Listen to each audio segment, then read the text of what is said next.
de suivre votre émission Le Disciple. Émission au cours de laquelle nous débattons sur plusieurs sujets. Et ce soir, nous avons notre invité habituel que vous avez connaissez déjà, le pasteur Philippe Ibouya. Bonsoir, pasteur. Bonsoir, Pasteur Blani. Comment allez-vous? Je suis très bien. Pourtant, et toi?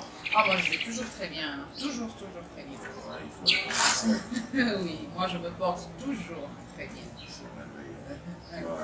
Ok, je suis très contente de vous recevoir encore ce soir pour que nous puissions encore débattre sur des sujets qui édifient les enfants de Dieu. Je vais partager. Ok, comme vous savez que souvent on est buté à un problème de temps, donc on va pas s'éterniser on va directement entrer sur notre sujet d'aujourd'hui. La dernière fois, nous avons parlé sur l'aurore. Et il y avait des questions qui étaient restées en suspens. Il y a beaucoup de questions et beaucoup de sujets sur lesquels on a dit que nous allions revenir. Alors, vous êtes prêts, pasteur, pour continuer? Oui, vas-y, madame. Oui. Ma première question, c'est celle-ci. Dans notre dernière émission, quand on a parlé, on a dit que quand on parle à Dieu, c'est une conversation. Nous, on parle à Dieu et Dieu nous parle. Et maintenant, nous, on sait déjà de quelle manière nous parlons à Dieu. Mais est-ce que Dieu nous répond de la même manière que nous parlons, ou il a une manière à lui de répondre? Et s'il a une manière à lui de nous répondre, est-ce que vous pouvez nous dire c'est de quelle manière que Dieu nous parle, que Dieu nous répond? Et comme ça, nous pouvons être éclairés tout en sachant que quand nous allons en prière à l'aurore, nous parlons à Dieu et Dieu aussi nous répond. Et Dieu, comme il a sa manière à lui, de quelle manière nous répond-il? Bonsoir et bonjour, ça dépend de l'heure à laquelle vous nous recevrez chez vous. Parce que nous pensons que cette émission va plus loin, au-delà de nos frontières, au-delà de ce pays. Et pour le décalage d'heure, nous disons qu'il y a certainement ceux qui vont voir cette émission, peut-être ça sera déjà le matin, alors que nous sommes en train de les tourner dans l'après-midi, ici, en RDC. Nous sommes très heureux de venir encore chez vous parce que cette émission a été pour ceux qui se sentent consolés et ceux qui sont émerveillés par nos interventions. Donc, pour revenir à la question dans cette ligne, je voudrais d'abord que nous puissions faire un pas en arrière. Parce que la fois passée, nous avions vu sur l'aurore, ou pourquoi l'aurore.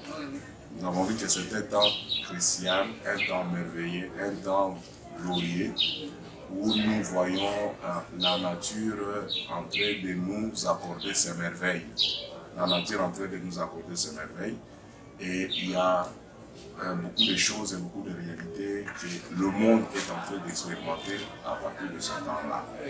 Nous, en tant que chrétiens, nous nous sommes donné cette discipline d'aller rechercher et sonder les Écritures, comme Jésus nous l'avait dit. Sondez les Écritures, car en elles, vous pensez trouver la vie. C'est pour cela que nous revenons encore chez vous avec le même thème, mais nous pensons toujours à votre question. Et je pense que tu nous la répéteras pour que nous puissions bien l'exploiter. Oui, il n'y a pas de souci. Donc, parti. Ainsi, nous avons vu que l'aurore, c'est le temps qui précède le lever du jour. Le lever du jour. L'aurore, c'est le temps qui précède le lever du jour. C'est dans ces moments-là qu'un vrai chrétien... Excusez-moi, pasteur, il y a une question qui me vient. Est-ce que vous pouvez nous donner la différence entre lever du jour et point du jour? Oui, le point du jour, c'est le début. C'est le début. Lever du jour, c'est aussi le début. C'est quoi la différence maintenant? Donc, parce que la Bible parle de lever du jour et parle aussi de point du jour. C'est pourquoi on voudrait comprendre c'est quoi la différence entre le lever du jour et le point du jour. Parce que les deux, nous les retrouvons dans la Bible.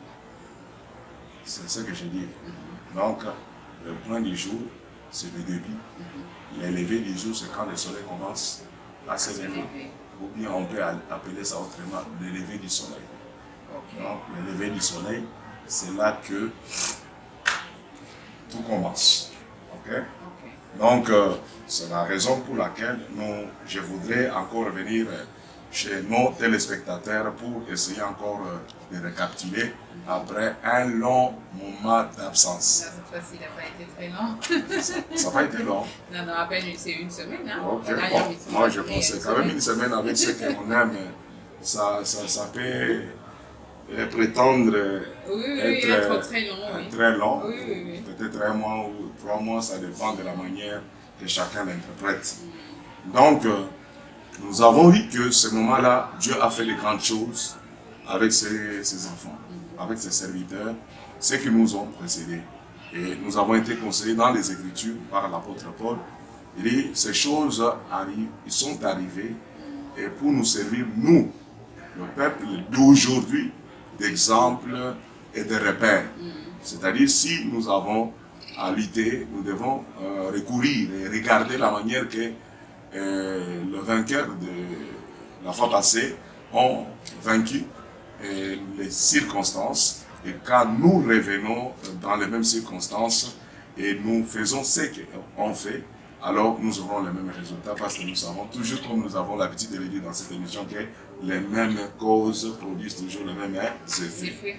Alors, c'est ainsi que nous nous sommes dit, comme nous l'avons dit, donner cette discipline de sonder les Écritures. En sondant les Écritures, nous rappelons à nos téléspectateurs, nous avons vu que Jacob, il a reçu son changement à l'aurore. Nous avons vu que le miracle de Jéricho est tombé à l'aurore.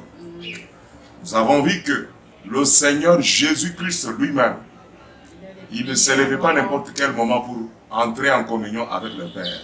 Parce que le Père dont il priait, mais celui qui était dans son cœur. Ah, mais voilà. Donc, il s'est levé à cet temps-là. Et pourquoi nous nous posons la question? Pourquoi simplement cette heure-là, il y a des événements merveilleux qui se répètent dans la vie des grands hommes de Dieu bibliques? Alors, si nous nous appuyons sur ces concepts de Paul où il nous a dit cela est arrivé pour nous servir d'exemple, d'instruction, c'est-à-dire nous revenons dans notre émission de ce soir, le disciple, pour encore entrer en contact avec les disciples de Christ et partager et voir que c'est aussi pertinent de connaître le bien attaché à ces moments-là et qu'est-ce que nous devons faire. Et quand nous découvrons ce que nous devons faire, nous le ferons afin de recevoir le même effet que les anciens ont obtenu lorsqu'ils ont reçu le secret ou la révélation de l'aurore. Ainsi, en revenant, naturellement, lorsque nous lisons, je ne sais pas si tu peux nous le lire, aujourd'hui on va aller de cette façon-là. Madame, si tu peux nous lire dans... Bon, les autres m'ont fait la remarque qu'il ne faut pas toujours que je t'appelle madame. Il faut que je t'appelle ma soeur. Voilà. Ou bien la je soeur suis les deux.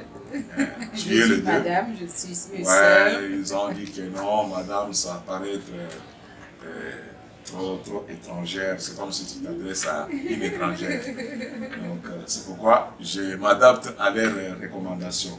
Je fais un effort, je pourrais toujours un moment t'appeler madame, un autre moment t'appeler ma soeur ou la sœur Blandine. Tout est bon.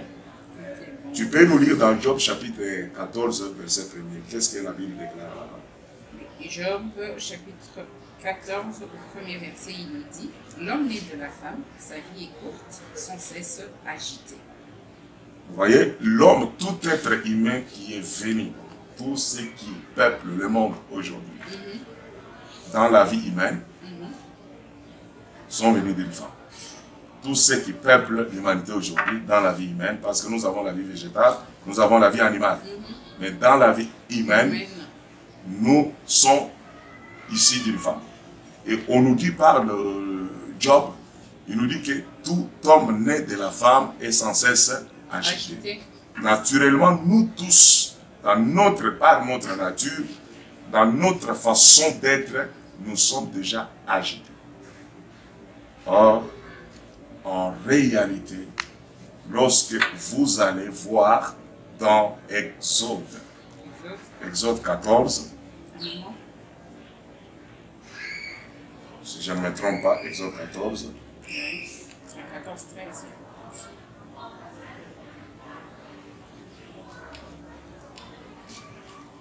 Qu'est-ce qu'il dit? Il est dit ceci dans Exode 14 au verset 13. Moïse répondit au peuple, ne craignez rien. Moïse répondit au peuple, ne craignez rien, restez en place. Et regardez la délivrance que l'Éternel va vous accorder en ce jour. Car les Égyptiens que vous voyez aujourd'hui, vous ne les verrez plus jamais. Moïse dit quoi? Moïse dit ceci. Moïse répondit au peuple, ne craignez rien, restez en place et regardez la délivrance que l'Éternel va vous accorder en ce jour. Car les Égyptiens que vous voyez aujourd'hui, vous ne les verrez plus jamais. Le verset 15. Ah, là, j'ai lu le verset 13, le verset 14. L'Éternel combattra pour vous et vous gardez le silence. Ça, c'est le verset 14. Ça, c'est la recommandation que Moïse avait donnée à Israël. Et pourquoi a-t-il parlé ainsi? Parce qu'il avait vu que tout était dans l'agitation. Oui. Le peuple craignait l'avancée de Pharaon avec son armée vers eux.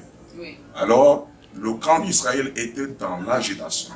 En réalité, Dieu ne pouvait jamais faire quelque chose aussi longtemps qu'il y avait l'agitation.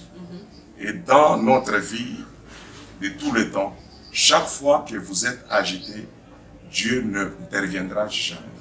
Chaque fois que Dieu veut agir, chaque fois que Dieu veut faire quelque chose avec un homme, il a toujours exigé de celui-ci d'être calme, d'être silencieux. Voyez-vous? Alors, c'est ce que Moïse est en train d'interpeller. Il a dit quoi? Répétez-moi le verset 14 là. Donc aujourd'hui, c'est toi le lecteur. Ça ne me dérange pas du tout. L'Éternel combattra pour vous et vous gardez le silence. L'Éternel combattra pour vous et vous gardez le silence. Quand l'homme né de la femme comprend le secret du silence, il cherchera le silence. Parce que pour nous les disciples, nous avons envie de communier avec le Père. Nous avons envie d'entendre sa voix. Et la manière que Dieu fait les choses, Dieu parle à l'homme lorsque celui-ci place confiance en lui. Lorsque celui-ci s'attend à lui. Vous comprenez? Quand vous vous attendez à Dieu, alors c'est là que Dieu vient vers vous.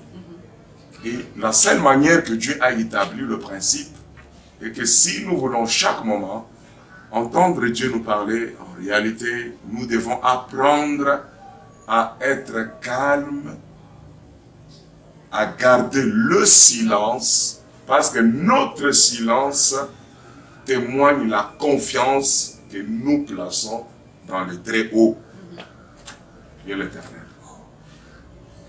Je pense que quelque part là dans le livre de Psaume, je pense que tu avais lu ça. Dans le livre de Psaume. Dans Psaume, j'avais ça quelque part là. C'était, il est encore dit quelque chose de très important là. C'était Psaume 45. Psaume 45. Il est dit que ceux qui s'attendent à l'Éternel renouvellent toujours leurs forces. Écoute ma fille. Psaume 45 au verset 10. Des filles des rois sont parmi les bien-aimés. La reine est à ta droite. Ça c'est le... Non, ça c'est au verset 9. Le 10. Écoute ma fille. Vois et prête l'oreille. Oublie ton peuple et la maison de ton père. C'est pas là. C'est le 10. Je t'avais donné ça. Un moment. Psaume 125 au verset 1. C'est là.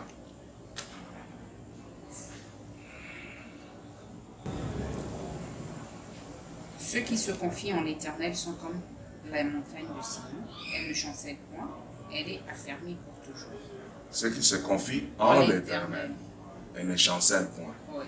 Or, quand l'homme garde le silence devant les situations, quand il a la maîtrise, à ce moment-là, il témoigne sa confiance global à son Créateur, et là, le Créateur interviendra en sa faveur. Voyez-vous? C'est ainsi. Nous avions découvert, selon les différentes étapes que je vais maintenant exposer, nous prendrons maintenant étape par étape. Premièrement, nous avons découvert, selon le livre des psaumes, nous avons vu David. Il dit que, réveille-toi mon cœur, réveille ma lutte et ma allure, voyez-vous, ainsi de suite. Donc, il s'adressait à son âme, il s'adressait à son cœur, et il s'adressait aussi à ses instruments. Il nous dit déjà effectivement ce qu'il faisait pour réveiller l'aurore. Donc, il doit se retrouver éveillé en ces temps-là, parce que pour lui, ces temps-là, c'est le temps de communiquer avec l'invisible. Il nous a donné exactement comme référence de ce qu'il avait découvert. Il a partagé cela avec l'humanité du monde entier et de plusieurs générations. Parce que David n'est pas de notre génération. Vous voyez? Donc il a vécu il y a longtemps. Il est de l'ancienne alliance. Voyez-vous? Mais il a découvert beaucoup de choses dans l'approche, comment s'approcher de Dieu. Il avait la maîtrise de comment communiquer avec Dieu. Et celui qui a aussi beaucoup plus parlé de l'aurore, il a découvert le merveille de ce temps-là. Et maintenant, quand vous constatez, vous allez observer qu'il nous dira ce que lui faisait. Et ce que lui faisait, c'est très important pour toi et pour moi aujourd'hui, que nous puissions aussi les répéter, afin de saisir les grâces que Dieu a allouées à ce temps-là. Parce que Salomon nous dit, Dieu a un temps pour toutes choses. Donc, nous supposons aussi que l'aurore, c'est un temps qui cache beaucoup de choses. Et si nous saisissons l'aurore et nous maîtrisons son fonctionnement et ce que l'Éternel attend de toi et attend de moi, à ce moment-là, nous arriverons à recevoir les bienfaits de ce temps-là et nous profiterons et ça sera une grande bénédiction parce que l'histoire l'éprouve que ceux qui ont observé l'aurore et qui se sont adaptés à l'aurore, ils ont remporté des victoires. Ils ont eu beaucoup d'expérience dans leur vie. Ils ont saisi même le dessein de leur vie. Parce que chacun de nous, Dieu a un programme avec lui. Voyez-vous? Donc Dieu a un programme avec chacun de vous. Maintenant, pour arriver à saisir votre dessein que Dieu avait en lui et votre destinée sur la terre, il faudra chercher cela. Voyez-vous? Il faut découvrir cela. Comme l'apôtre Paul le dira, ne soyez pas inconsidérés chez les Éphésiens. Il dit, cherchez à découvrir quelle est la volonté de Dieu pour votre vie. Donc, nous devons chercher à découvrir la volonté de Dieu pour notre vie. Et le moment propice où Dieu accorde cela, c'est toujours vers l'aurore, selon l'histoire. L'histoire nous informe et nous enseigne. Premièrement, nous avons l'adoration. Première étape, c'est l'adoration. En ce temps-là, vous devez adorer Dieu. Premier point. Deuxième point, vous devez, après avoir adoré, vous devez maintenant parler à Dieu. C'est étalé dans les Écritures. Ça, c'est le deuxième point. Après avoir prié, il ne faut pas toujours multiplier les paroles. Vous savez que nous, les païens, c'est-à-dire les Africains, les Européens, les Asiatiques, ainsi de suite, excepté le peuple, les non-juifs, nous sommes considérés comme des païens. Et ce qui nous caractérise, c'est le fait de beaucoup parler. Nous pensons toujours que quand nous parlons plus, c'est là que nous obtiendrons les faveurs du ciel. Avec Dieu, ça ne fonctionne pas de cette façon-là. Parce que nous avons vu Jésus corriger. Il nous corrige, nous les païens, en disant, voici comment vous devez prier. En priant, ne multipliez pas de vaines paroles. Il dit, ne faites pas comme les païens s'imaginent que c'est à force de beaucoup parler qu'ils obtiendront leur exaucement. Non, ce n'est pas ça. Mais quand tu pries, entre dans le secret. Voyez-vous, le secret là, c'est le silence. Entre dans la chambre secrète. C'est-à-dire, tu dois entrer dans le silence. Tu fais confiance à l'Éternel. tu crois que vous êtes maintenant devant une présence. Alors, je disais tout à l'heure que entre dans ta chambre secrète. Au fait, vous entrez dans le secret. Vous entrez dans le silence. C'est quand vous entrez dans le silence personnel, vous calmez, vous faites un effort de faire taire toutes les voix que tu as entendues partout. Et tu t'attends à entendre une seule voix. C'est la voix de Dieu. À ces moments-là, et à ces moments-là seulement, tu découvriras le secret de Dieu. Et voilà pourquoi nous avons lu dans le livre d'Ésaïe. Je ne sais pas si tu veux encore me relire et voir ce que le prophète Ésaïe est en train de nous recommander rapidement. Ça va aider nous. Ésaïe 30. Non, Ésaïe 30, je pense. Hein.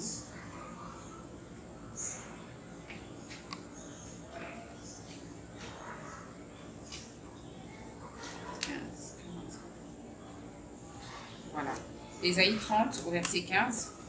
Car ainsi a parlé le Seigneur, l'Éternel, le Saint d'Israël, c'est dans la tranquillité et le repos que sera votre salut. C'est dans le calme et la confiance que sera votre force, mais vous ne l'avez pas vu. Écoutez vous-même, vous qui avez écouté la lecture de la sœur Blandine, dans le livre d'Ésaïe, chapitre 30, au 15e verset. Je peux répéter cela encore. Car ainsi a parlé le Seigneur, l'Éternel, le Saint d'Israël. C'est dans la tranquillité. Écoutez bien, nous avons déjà parlé de l'adoration, la louange. Nous avons parlé de la prière. Parce que quand tu pries, tu n'es pas calme. Vous comprenez? Tu parles à Dieu, tu t'adresses à lui. C'est une prière où tu ne monopolises pas la parole. Donc, tu parles avec l'intention de recevoir le retour. Et cela se fait à l'aurore. Cela se fait à l'aurore. Il nous instruit à l'aurore. Il nous demande d'être éveillés à ce temps-là pour saisir le point du jour. Et pour déranger tous les pièges et les projets machiavéliques que l'ennemi a déjà plantés sur notre journée.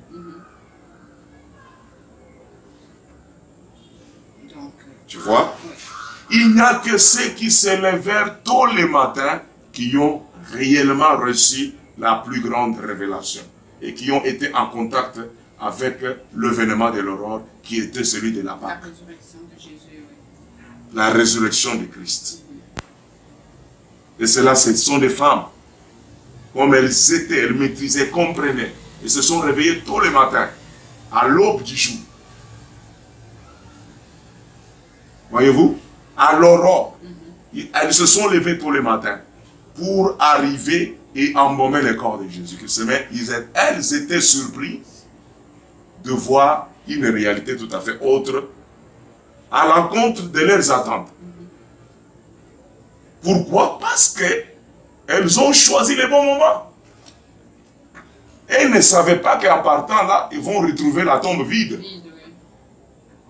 Alors, toi qui m'écoutes et qui m'écouteras, peut-être plus tard, sachez que c'est pertinent pour ta vie de comprendre les bien fondés de l'aurore et savoir que ces moments-là, c'est là où tu pries, tu entres en contact, tu fais une prière individuelle et personnelle, parce que nous voyons que Jésus, en ce temps-là, il n'a mené ni Pierre, ni Jacques, ni Jean. Il partait toujours seul, et seul alors avec le Père, il communiait. C'est un moment où chaque individu, Jacob était seul. Voyez-vous? Donc, c'est pour cela, vous verrez maintenant, après avoir épuisé la première étape que nous avions exprimée ici, l'adoration, deuxième étape, la prière, et tu attends maintenant. Et pendant ce temps-là, tu dois observer un temps de tranquillité. Un moment de tranquillité. Ça veut dire quoi, observer un moment de tranquillité? Un moment où tu es calme. Donc je peux m'allonger sur mon lit, coucher, je suis calme. Je ne parle pas juste là de la position. je parle d'être calme parce que tu ne peux pas prier en dormant. Non, vous avez dit, on adore. Après l'adoration, c'est la prière. Après la prière, maintenant, on observe un moment de tranquillité. Voilà. Je parle maintenant de ce moment de tranquillité. Donc, expliquez-nous, quand vous dites moment, qu'est-ce que vous entendez par moment de tranquillité? C'est un temps où toi, tu t'étais. Oui. Parce que Salomon nous a déjà dit, il y a un temps pour parler, il y a un temps pour se taire. Quand quelqu'un se tait, il ne veut pas, ça ne signifie pas qu'il a fait dormir ses 5 sens. Oui. Il est éveillé, mais il se tait. Il s'attend avec l'attente, comme nous avons dit dans Psaume 125, où il a dit que il renouvelle leur force. Ceux qui s'attendent à l'éternel, il les renouvelle leur force. C'est-à-dire, c'est un temps d'attente. Tu as parlé, tu entres dans le secret avec Dieu, tu as réalisé après l'adoration, sa présence est déjà là, mais en retour, il doit te parler. Parce que notre Dieu parle. Oui, notre Dieu parle, pasteur, ça c'est vrai, vous avez parfaitement raison. Et c'est vrai que notre Dieu parle. Mais nous avons lu ici que la vie de l'homme est sans cesse agitée. Nous vivons dans un monde où il y a beaucoup d'agitation. Pendant ce moment de tranquillité, où vous vous dites, je m'attends à Dieu, que Dieu me parle, que Dieu me réponde, nous vivons dans un monde où il y a beaucoup de problèmes, beaucoup de soucis du monde, le manger, le boire, le vêtir. Pendant ce moment-là, on observe la tranquillité, il y a des idées qui vous traversent. Est-ce que les enfants vont manger? Comment je vais faire avec les embouteillages et tout ça? Comment pouvons-nous vaincre ces idées-là qui viennent pour nous permettre d'observer réellement un bon moment de tranquillité? Parce que c'est dans la nature de l'homme d'être déjà agité. Mais comment est-ce que, de par notre nature, nous pouvons faire pour réellement observer ce moment-là? Si je te demandais tout à l'heure, puis dis, madame, tu peux te calmer, tu ne le feras pas. Si je peux me calmer. Comment tu l'as fait? Je vais me calmer, ça veut dire fermer ma bouche et ne pas parler. Mais mes pensées qui sont agitées, voilà, puisque c'est dans la nature de l'homme d'être agité. Là, pourquoi Paul dit que nous renversons. C'est à ce moment-là que toi, en tant que chrétienne, qui s'appuie sur l'œuvre salvatrice du calvaire, tu vas t'appuyer sur maintenant la force qui vient de Christ. Oui. La force qui vient du calvaire. La force qui vient de la croix.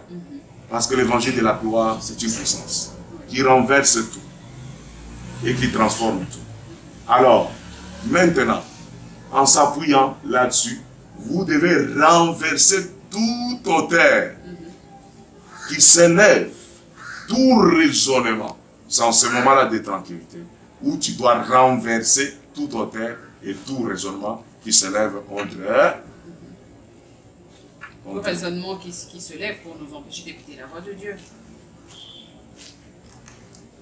Donc, nous venons de voir, nous venons de comprendre que à l'aurore, nous devons respecter 3 étapes principales. Il y a l'adoration d'abord. Ce n'est pas 3 étapes, je n'ai pas encore fini. Oh, ok. Allez-y alors. Nous avons l'adoration, nous avons la tranquillité, nous avons plutôt l'adoration, nous avons la prière, nous avons la tranquillité. Après la tranquillité, nous avons la méditation. Oh, ok. Je pensais qu'on s'arrêtait à la tranquillité. Parce que la tranquillité, ce n'est pas la méditation. Est-ce que vous pouvez un peu nous parler rapidement de la méditation? Non, ça ne peut pas, c'est un sujet crucial.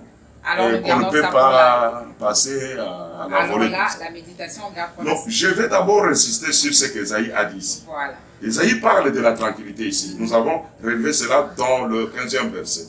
Il dit que, car ainsi parle le Seigneur l'Éternel, le Saint d'Israël. C'est dans la tranquillité et le repos que sera votre salut. Premier élément. C'est dans le calme et la confiance que sera votre force.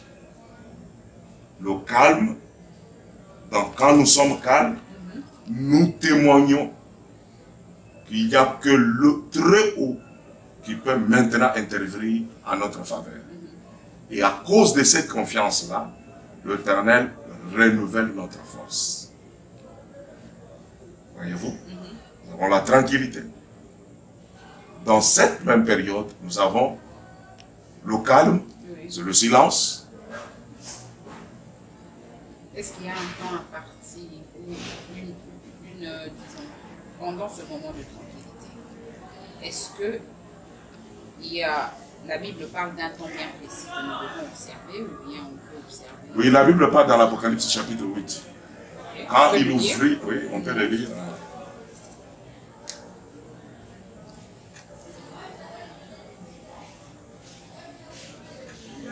Apocalypse 8.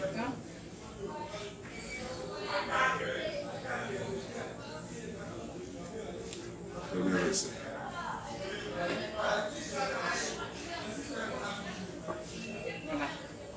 Quand il ouvrit le 7e sceau, il eut dans les ciels un silence d'environ une demi-heure.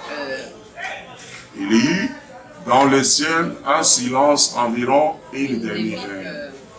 Le temps où Dieu communique le dessein à l'homme. Oui.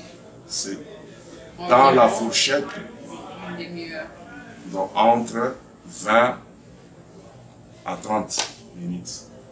Là, c'est bien Dans précis cet parce que espace-là. je pense aussi que nos téléspectateurs se disaient, bon, on va observer un moment de tranquillité pour combien de temps, pour combien de minutes, mais là, c'est très clair, on sait que c'est environ une demi-heure. Vous voyez que même le ciel, qu'il y a beaucoup de bruit, parce qu'au ciel, il y a des bruits. Au ciel, il y a l'adoration. Oui. Au ciel, il y a des trompettes. Oui. Au ciel, il y a du mouvement. Mais quand Dieu a voulu adresser, dévoiler le dessein, son dessein à l'humanité, il a exigé le silence. Apprenons à être calmes. Apprenons à garder silence devant les situations. Oui. L'exercice de l'aurore vous introduira dans l'intimité avec le surnaturel. Oui, pasteur, en conclusion, qu'est-ce que nous pouvons retenir de notre émission d'aujourd'hui? Est-ce que vous pouvez,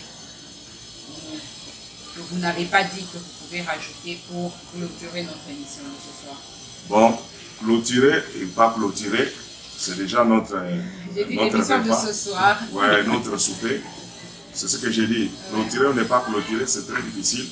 Je ne sais pas, à la longue, nous verrons comment encore aménager les choses.